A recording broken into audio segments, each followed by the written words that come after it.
Out here in the perimeter, there are no stars. Out here, we is stoned, immaculate.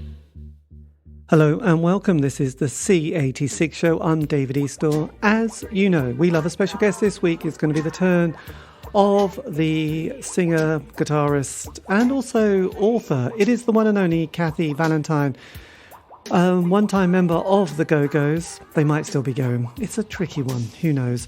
But she's brought a book out which is just available now in the UK. It's been available in the USA for quite some time. This is on Jawbone Press. It's titled All I Ever Wanted, Kathy Valentine, a rock and roll memoir. So this is the interview. So after several minutes of casual chat, we got down to that very exciting subject that was, basically the reason for bringing the book out. And yes, a little bit of a background before we get into some other groovy stuff. Anyway, Kathy, tell us about how the book came into being. It's over to you. Well, I started playing around with the idea in 2010 and writing essays and whatnot. And I actually contacted a book agent and said, do you think I would have any chance at getting a book deal for my memoir? And this particular agent said, only if you just told a lot of dirt about the Go-Go's. And I just kind of put the idea on the shelf because I thought, well, that's not the book I want to write. And as the years went by, I kind of would still write some, but not really with the hope. And then I was offered a book deal and I jumped on it because by that time it was 2016. I'd been playing with the idea for years, and I had a chance to actually do it. And I felt by that time that I had a compelling story. I felt like there wasn't a lot of women who had made, playing in bands and being in rock and roll their entire life. I've been in bands since, the age of 15, yes. Nonstop. I think the only thing that stopped me from being in a band was COVID. So there's not a lot of us that have done that. That's an interesting story. And I wanted to kind of show what my childhood was like and what my adolescence and growing up was like, and why rock and roll saved me and why being in a band was everything to me. And also how you put the pieces back together, lose that. So I felt like I had a good story. It certainly is a case of, because your sort of childhood stories are quite unbelievable. I mean, I say completely unbelievable, but obviously having done lots of interviews with people, there are quite a lot of grim sort of teen stories where people jump out of windows of their bedroom and never see their parents again, and just living rough. And then it's people like there was a film, wasn't there? She Hit So Hard, Patty Schimmel, yeah. Which is quite an extraordinary story. And then the Lunatics brought their book out, and I did interviews with two of them, including the drummer, and her story is again, quite horrendous. It kind of hits rock bottom when you're suddenly living in the back of a car, isn't it? That's when things aren't going, or you're in a hostel. So it doesn't start well. But your childhood, going back to that experience, had you sort of put it in a box and just stuck it on the shelf and hadn't thought about it that much until you started writing the book? Or was it something that was just on your mind, always bubbling under, and you just felt like you would like to just somehow process it in a different way? Well, when I started out to write my story, I did an outline and I started seeing events, on a regular basis. And the outline, I realized that the real story went from pretty much the age of 11 to the age of 30.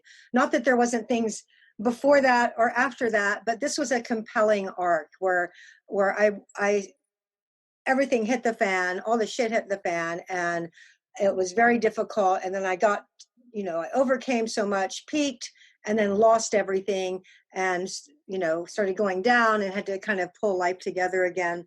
And as I was writing it, I didn't realize what a healing process it would be. And no, I never dwelled on the stuff of my childhood. There was many times writing it where I literally pushed myself away from the desk and sobbed, and was really feeling this stuff for the first time. And I will say, part of it was sobriety. Sobriety. I had so much loneliness and loss and betrayal and feeling just kind of just like a confused, lost, unloved, and uncared for little girl, that I kind of took it on myself to, it's my job to take care of me. No one's going to do that. My mother's not doing it. My dad's not going to do it. No one's going to do that except me.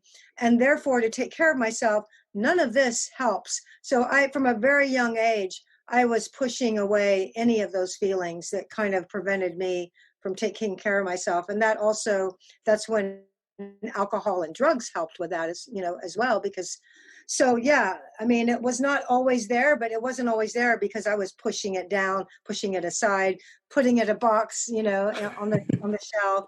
And I think the two things, I mean, therapy helped somewhat, but writing a memoir is the most extensive and deepest and most profound and the cheapest therapy anyone will ever find. Yes, it's quite interesting because I'm sort of, I've been quite fascinated, and reading your story is kind of like you really set quite a bar there. And quite a few years ago, I suppose I went to one of those Tony Robbins kind of 5-day weekends, about unleash the power, and very quick, he's very into that. I mean, it's quite simplistic, isn't it? Just like don't dwell on the past and put it in the box and put it. But then one day, I think it's probably better than keep dragging it around every day and meeting everybody you see, you talk about it. But then I think one day there is that moment where you need to re-engage with it and then somehow find some form of peace. But I don't think that can happen when you're through it, and even when you're just a bit through it and it's still a bit sort of connected. It's like when it's almost like another person. I wondered, when you were writing it, did that person that you were writing about, did that young child feel, which was you, did they feel quite distant? And then as you wrote it, you were sort of became a bit warmer to them or more connected to that person? I tried, I made sure that I wasn't really happy with what I wrote until I was really in the place. I used music to help me a lot. I made playlists of each year, what I was listening to, and because music really takes you back to a certain time and place. Sometimes I would just, I would write a couple of pages and I would read it and I would say, this is well done. Good sentences, good grammar, coherent, good writing. It's not memoir. It's not deep enough. Do it again. And I would push myself to go deeper because I wanted to only write when it was really in the feeling, so I could get that feeling on the page. And so that my reader, because we've all had these feelings in different ways, different circumstances and situations, but we've all felt these things. And I really wanted to connect with whoever was reading my book. And I did feel like that the way I look at it, I think what you're saying is so true. And I've been very interested and curious, like why one person goes through a hard time and, goes through life as a victim, or seems to kind of relive that situation over and over or seek it out, or, worst case scenario, becomes a incurable addict or whatever. And others don't. It becomes a source of strength. I don't know what that is, if it's character or what, but for me, I look at it like it's the furniture that you have. And you can rearrange the furniture to make it a bit more comfortable, where you're not like, I know it's a kind of a simplistic analogy, but I really do think the things we grow up with that's what we're given. And it's kind of up to us to put that in the places where you're not going to be stumbling over it and bumping into it every time you take a step. You put this, you take a look, oh, look at this. Okay, I'm going to put this against this wall. And every time I walk by it, I'm going to go, oh yes, that's there. But at least I'm not bumping into it or tripping over it.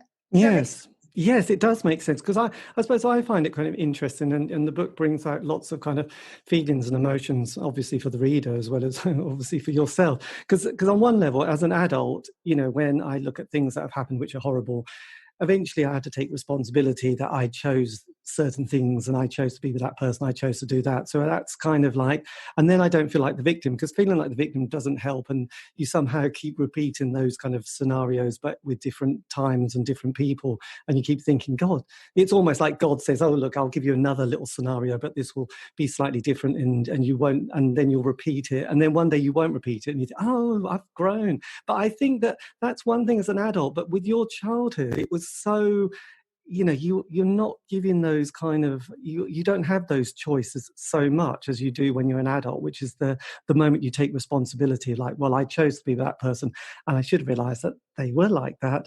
They did give me lots of warning signs and I chose to keep with them, or not just in a relationship but friendships and stuff. And one of the most profound things people once said, or remember someone saying, was that you're the average of the 5 people you hang out with. And I thought, oh my God, that's so deep. I make a note. I'll remember that.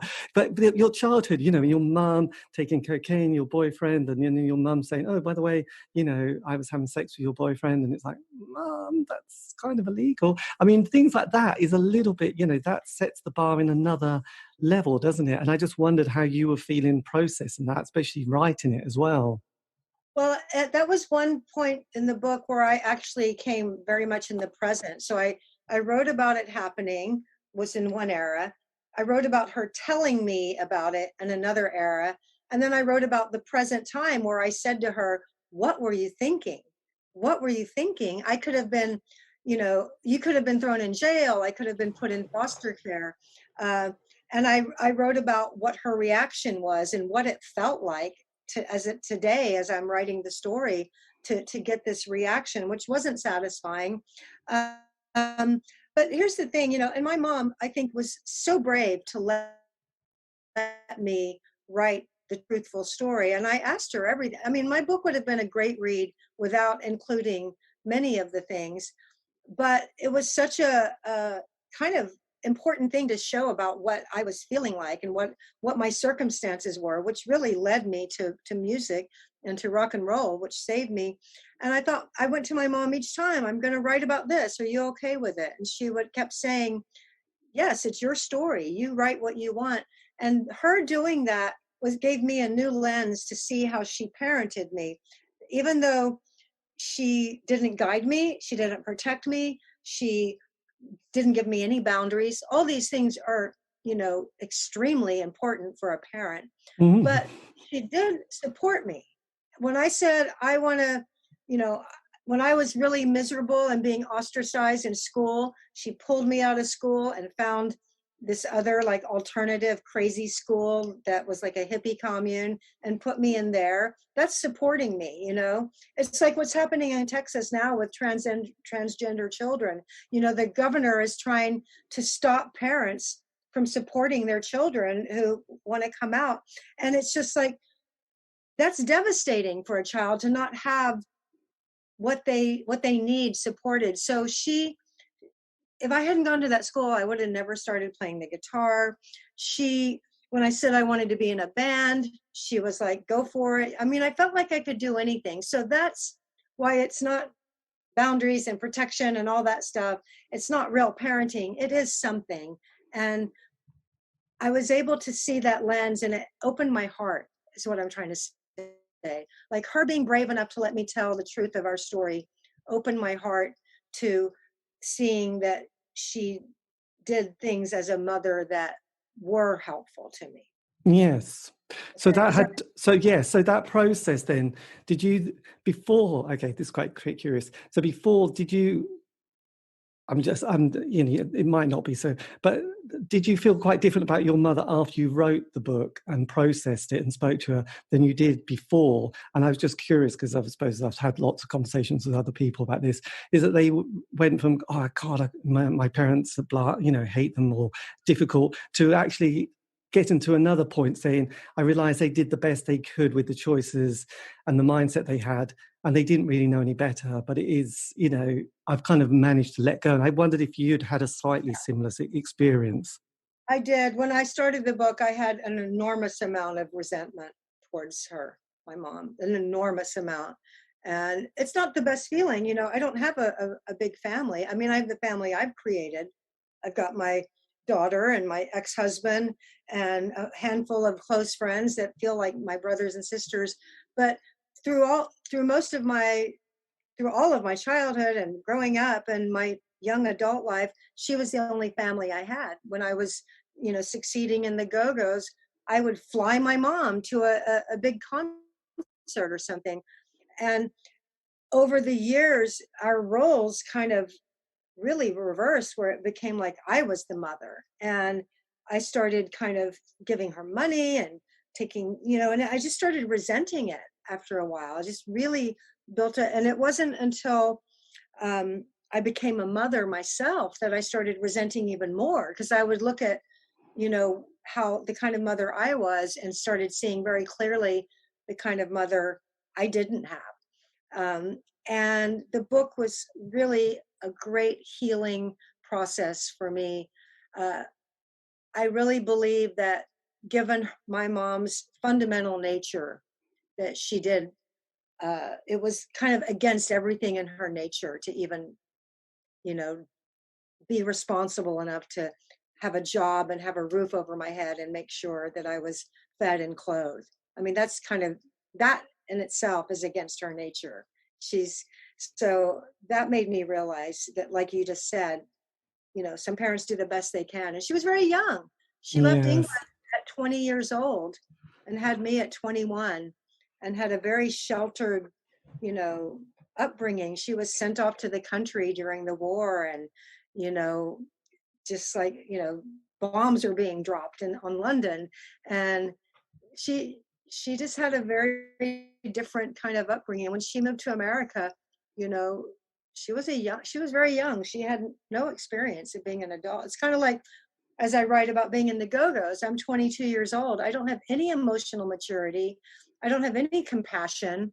I don't have any of the tools that make me be a good bandmate or a mature person in a relationship. I don't have that stuff. Nobody has that at 22. Well, some people do, but most, are still kind of evolving and becoming their best selves. So my mom was that same age, but she was with a baby. Yes, that's amazing. So the England connection is quite fascinating then.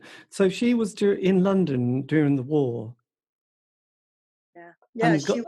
And was one of the evacuees. Do you know where she ended up going for the year? Well, she's talked about. I've tried to get her to write her memoir. She remembers really well the bomb shelters and the sound of the I forget what they're called, but there's certain like things that they would drop. And Dougal bucks or something. Yes, something like that, dingles or something. Yeah, she remembers that really well. And her parents were so frightened for her well-being that they would send her to a relative's farm in Lancashire. Right. So she would spend months there. And I said, what did that feel like? And she said, I felt really special, that I was important enough to be sent away. And I said, you weren't scared as a little girl? She said, no, I felt really special. And so sometimes I thought, aha, that's where it started. I feel so special. I don't have to do anything. My mom doesn't think the rules apply to her at all.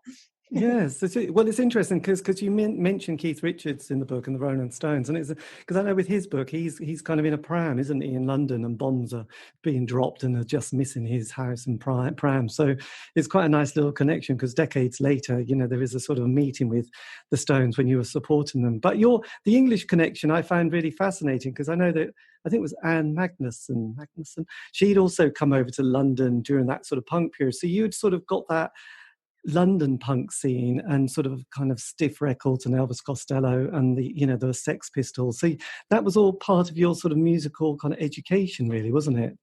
Oh yeah, I mean, being half English and being able to have access to another country as an adolescent and a child and growing up was, in many ways kind of was a lifeline when I was being very ostracized and made fun of and not fitting in, and being rumors and lies being told, and miserable existence.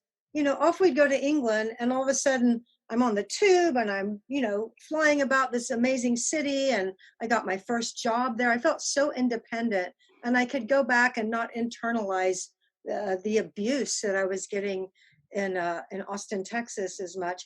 But musically, yes, it was in England that I saw Susie Quattro and realized that I could be in a band.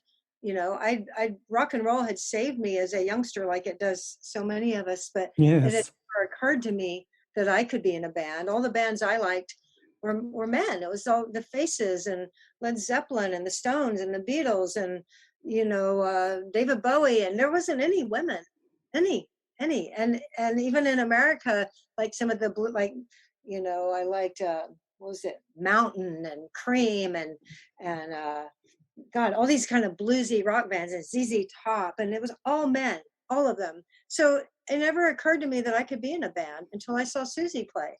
And she was there. I know, we remember Susie so well. Can the Can was just one of those classic Yeah. songs, and and again, her, the Mickey Mouse production. But it was So that thing in England of that led me to being in bands, and then immediately I'm like, I want to be this great guitarist. It's going to take me years and years, but I'm going to do it. I'm going to practice every day. And then I'm in England, and then punk rock is happening, and I'm like, oh wait, I can do it now. I don't have to wait. I yes, don't this have is to true. play like Jimmy Page or Jeff Beck. I can play like I can play like Steve Jones or Johnny Ramone and be in a band now. Yes, absolutely. And the band, because having done this show for a long time, I mean, the band, the 5-year narrative is such a classic, isn't it? In England, it was like get together for 12 months, get a single, John Peel, the DJ would play it, get a John Peel session, first album, things going well. And as you probably realize from England, it's tiny, isn't it, as a place, tiny little country. And, every city and town has a venue, don't they? Like an alternative night, so people can get in their little transit van and literally tour England. And it's so much easier because most bands break up from England, and one of the reasons is that they often go, oh, we went to America and then we came back and broke up because it's so big and it's so expansive. But the UK is small, so the first album is normally the honeymoon phase, and the second album can be a bit tricky, and the third album, oh, it's not good. And amazing, your story of the Go-Go's is just like, oh my God, when I was reading this, it's like, oh my God, it's exactly the same. It doesn't matter, does it? Different country, slightly different gender, but still the 5-year narrative is so strong. It's a hard one to break, isn't it? But you were on IRS Records as well, which was Miles Copeland's kind of label. Yes, and Miles has a book out that I've been meaning to get started on. It's on the same publisher that's put my book out in England.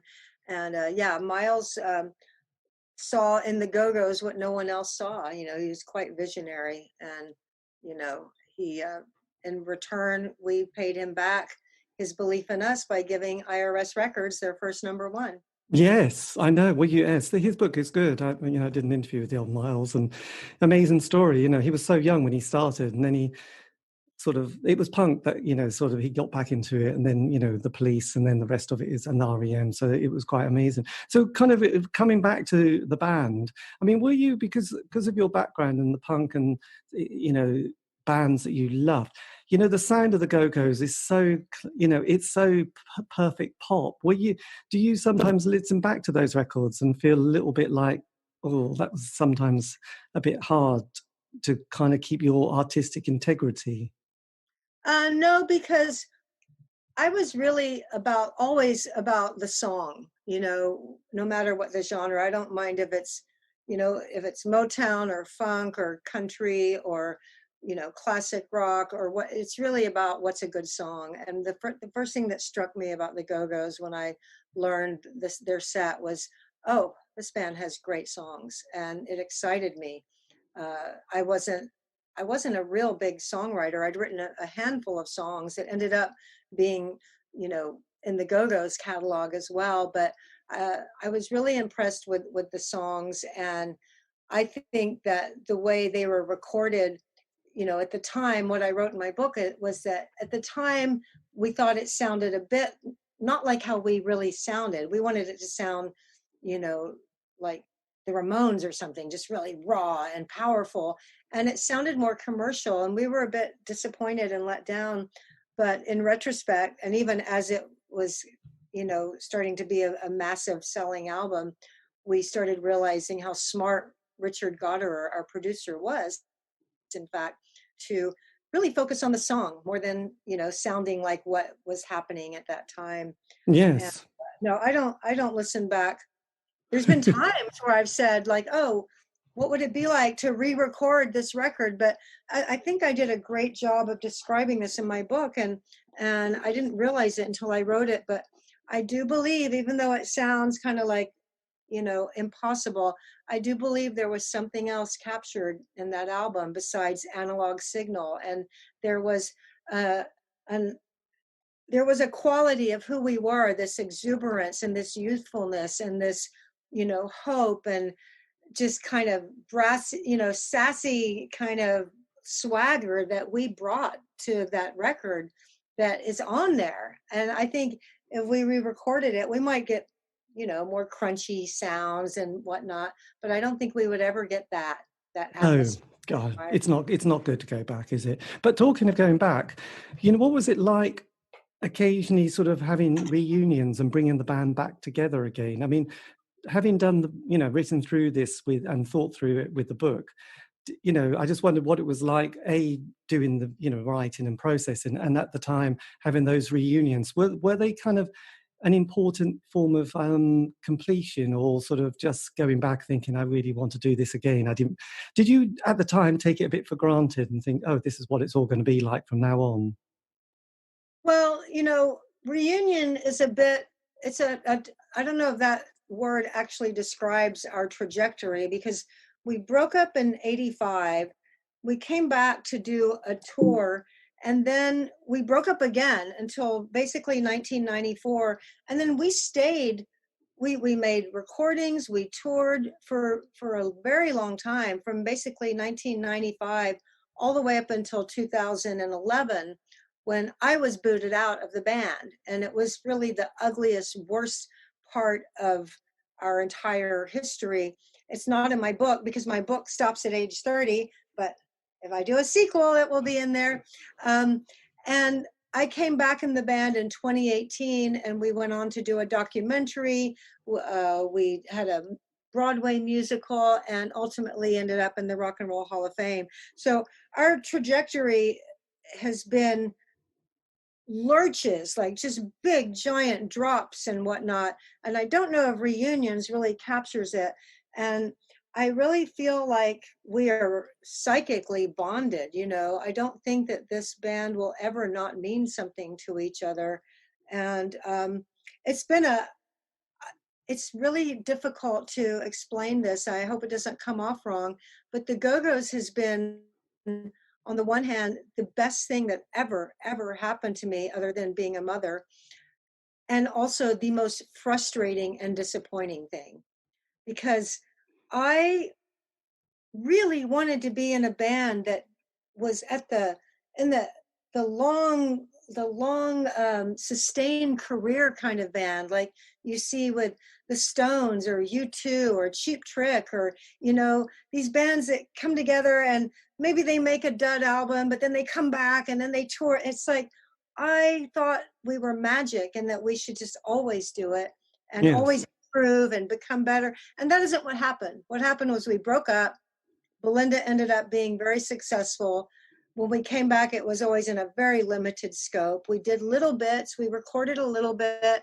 We've done amazing, incredible things, but it's also been very frustrating to not, I don't know what to say. It just seems like the amount of opportunity of what we could have been is a bit of a missed one. Yes, I know. Well, it's interesting, isn't it? Because And I'm not ungrateful. I don't mean to sound like no, I completely because understand. it is the greatest thing ever. But at the same time, when I started out, that was my goal, to be, to be like in a Cheap Trick or a Stones, a band that changed and evolved and got better and better and better and just stayed with it. Yes, well, I mean, I quite liked U2 when they first started and then got bored of them, but now completely appreciate the fact that they've managed to stick with it and deal with that kind of dynamic that they must have. And it's like, okay, let's sort out the business, let's sort out the contracts, let's sort out the royalties, and let's decide that, we could do something, but it's not going to be as good as being in U2. So we could avoid each other for a few years here and there, but let's, this is our gig and this is going to pay some expenses in our life. And I've come to appreciate that, because I think, God, that is quite clever, really, isn't It's it? really Because remarkable when you think of all the bands that could have just gone and didn't stay together. So the fact that the Go-Go's are still doing what we do, and I'm really worried that I sound like I'm a complainer, because I really am not. It's just that fans say to me all the time, like, why aren't you touring? Why aren't you recording? And I'm just a person in a band. I'm not like the solo artist paying my backup band where I get to decide what we do.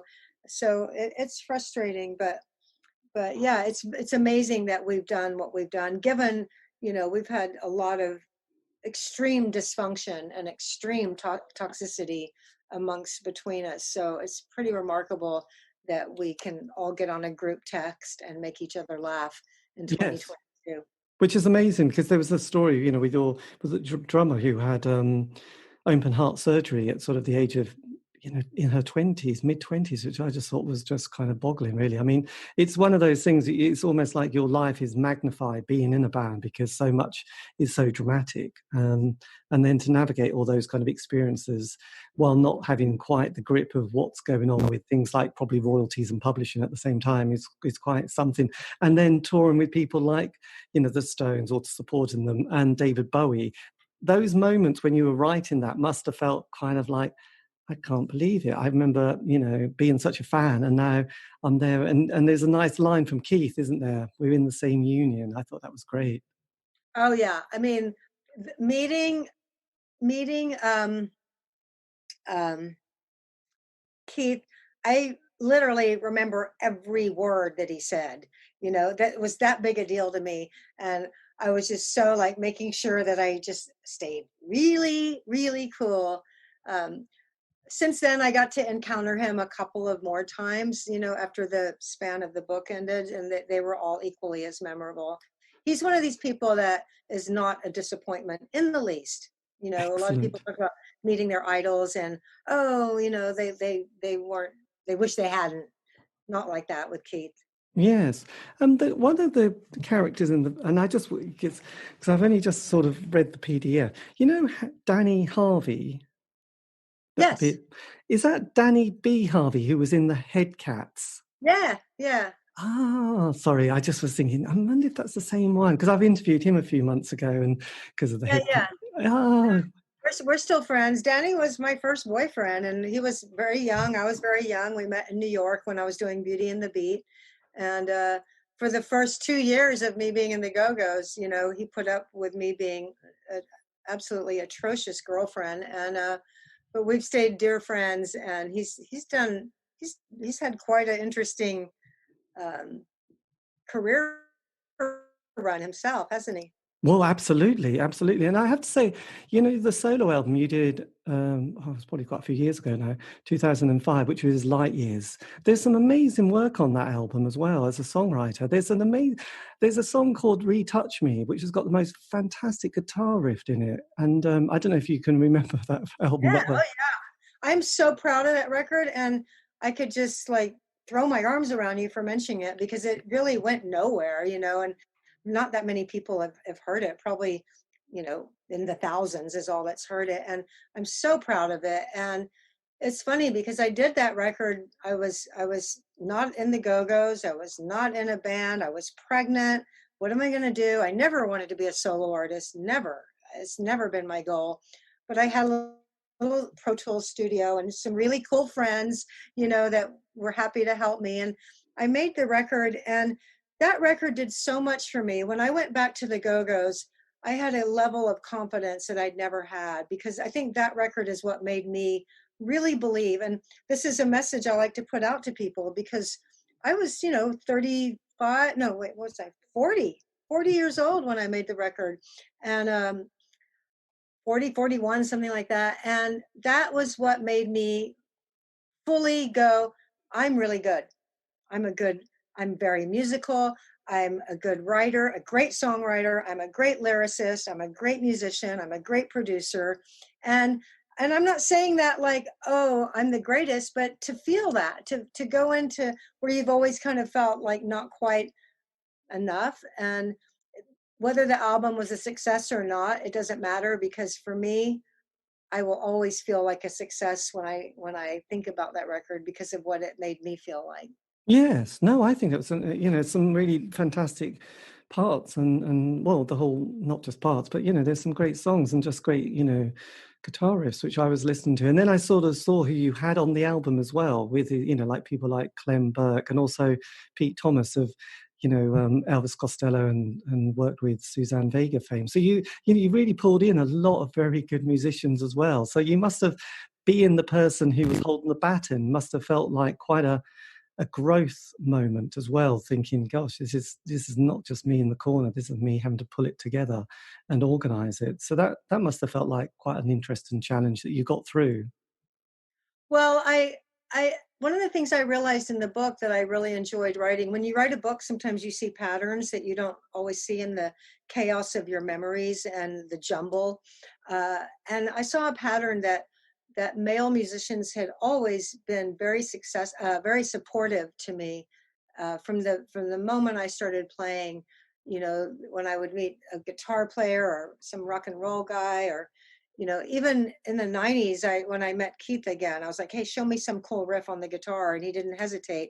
And it's like, I've always had that experience. So it was wonderful when I made my record that so many of my peers came to my assistance, even though, I'm not the greatest singer. I don't pretend to be, but they knew, they believed in me and know that I have the passion and the artistry to make something good that they wouldn't be, you know, wishing they hadn't gotten involved with. So yeah, a lot of support from wonderful musicians. Yes. And just kind of lastly, because there's been, I'm not sure, I think a lot of these books came out probably either around the same time yours did, but I just wondered if you've also, when you were writing yours, whether you stopped reading other people's memoirs and watching documentaries. Because being a fan, I love my rock documentaries on anybody and everything. So, and then obviously books as well. I just wondered, but you were in it, whether you had to just say, no, I don't want to read what that person's been talking about and be too influenced. I just wondered how your creative process was during that. I There was one book I read that really helped me. Well, first of all, the book that I really strove to emulate was Just Kids by Patti Smith. To me, that was the absolute best memoir of someone in the music business that I had ever read. And I knew that I wouldn't have the same voice and probably not the same literary skills as Patti Smith, but I knew if I was shooting in that direction, at least I would fall short in the right direction. Yes. And as I was writing my book, I also read Chronicles by Bob Dylan, and that blew me away, And that actually changed I went back through my book, what I had written, taking in some of and the main thing was how Bob would describe people. Like his descriptions were they really gave you, like in just a few sentences, a sense of who a person was. Mm-hmm. And I was so impressed with how he did that. And it made me go back through my book. And every time I mentioned someone, I thought, how can I, in a literary, better way, show my reader who this person is without just saying, oh, they're 6 feet tall and have brown hair. And Yes.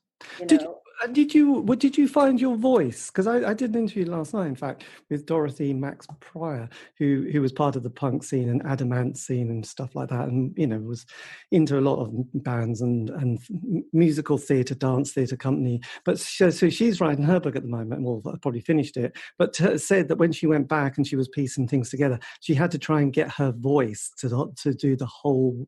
Well, she was doing 8 years, I think. So did you also have to kind of find your voice, which, I just wonder what that process was like for you? well, I had this advantage of having been a songwriter uh, for a long time, and also being a college student. I'd been taking creative writing classes and taking other classes. I actually just graduated from college last year. So I had done a lot of essays, a lot of research papers. I'd written, probably hundreds of songs. And so I had a really good sense of what I call like judgment, like what do you leave in, what do you take out? Hmm. That is the essence of any art, you know. If you're a painter, you know, which brush do you use, what stroke do you, and when do you stop, when is it done? And so I had skills from my past that helped me as a writer. And as far as my voice, um I think it kind of happened naturally. I just wanted, you know, and I did notice that as I was writing, that sometimes I was writing in the voice of who where I was in my life. Like when I'm writing as a 16, 17-year-old, the writing has a bit more kind of defiance and that kind of youthful energy to it. Hmm. Whereas when I'm writing at the age of 27 and 28, when I'm lost and confused and everything, I sense that in the writing. So I was really inhabiting the me that I was when I was writing about that me. And I don't think people that read it know me well enough to notice it, but some might perceive that because I noticed it a lot. I'm like, oh, the voice of this chapter is a bit different from the voice of that chapter because it's me and it's my story and I'm the one that I'm writing about, and I have to inhabit that me in order to write it kind of with authenticity. Yes, it is interesting. I mean, that's something that one only can understand when you've written a book. I haven't, so but I've heard about this, which has always been kind of interesting. Does that mean that as you're sort of now sort of seeing the book coming out and sort of doing your promotion and seeing it in the bookshops and getting great reviews, is there part of you who's just kind of itching to do the next section just because you think, God, there's things I really want to both explore, but also just find it kind of a really enjoyable process of, what to do on certain days of the week. Well, as a matter of fact, you know, I'm in my 60s now and the Go-Go's are winding down, and I love playing in a band, and it's, you know, probably something I will do as long as I'm able to. But I'm my I have new dreams and new goals, and they are driving me just as much as being in a band was, and that is to be a writer and to be a really good writer. And to that ends, I would love for my next book to be a collection of literary short stories. That's what I'm working on with a soundtrack. I did a soundtrack to my book, and it was one of the most creative and exciting things I'd ever done to combine my musical skills with my writing Mm. skills.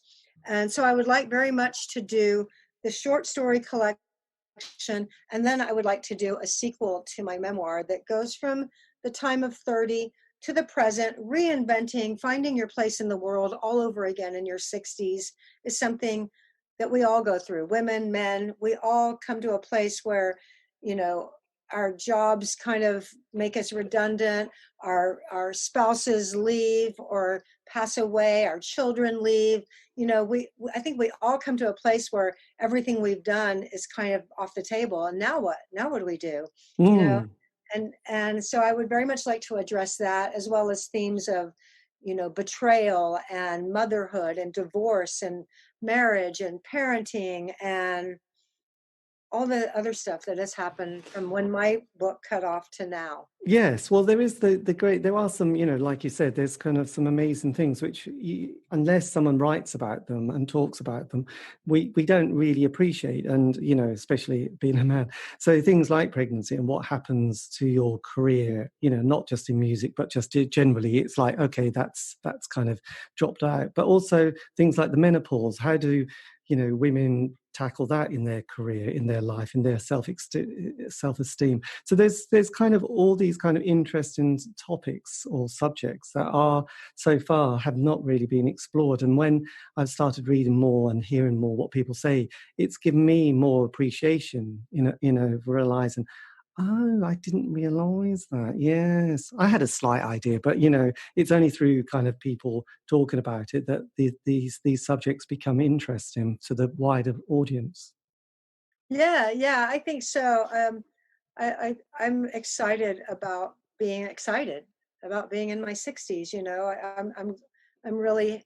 It feels normal to me to know to have a dream, you know? It's like, to me, not knowing what I'm going for doesn't feel right or comfortable to me. So I have a dream now, and it's a new one, and it's not about being in a band. It's about being, you know, the writer that's me.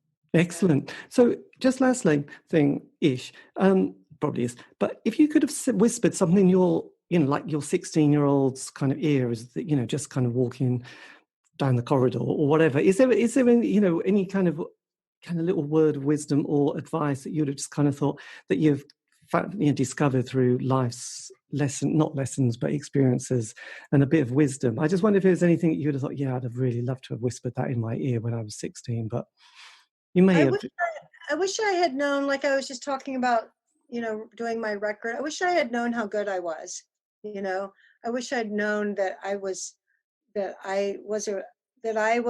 everything I wanted to be. I was, you know, everything I think I was kind of fronting and putting up this bravado that I actually was that already. And I wish I had known that. And I wish I had been inhabited myself more sooner, because really this is the first time in my career that I'm being Kathy Valentine. All of my considerable energy, drive, and focus, my entire career has been put towards an entity, a collective of people, the band. Mm-hmm. And you know, I wish that I had maybe started, and I don't know what I would have done, because again, I don't want to be a solo artist. So since I was so focused on music, you know, it was really about just being in a band. Or I wish I'd produced more people, or just been more Kathy Valentine and less always about the band, because people let you down.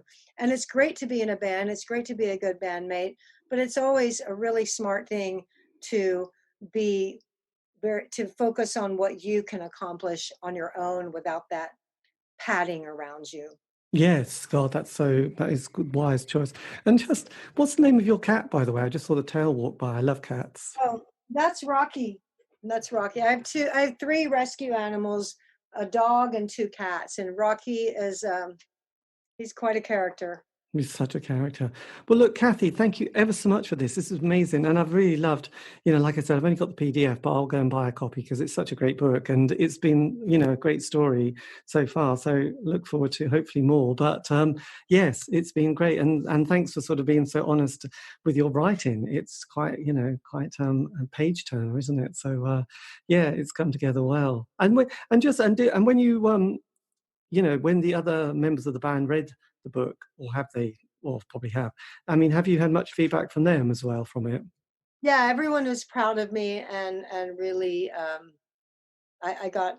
It's funny because I asked them if they wanted to read before I published it, and they all said, "No, we trust you," which was enormous, especially as I'd been, you know, tossed out of the band for 5 years.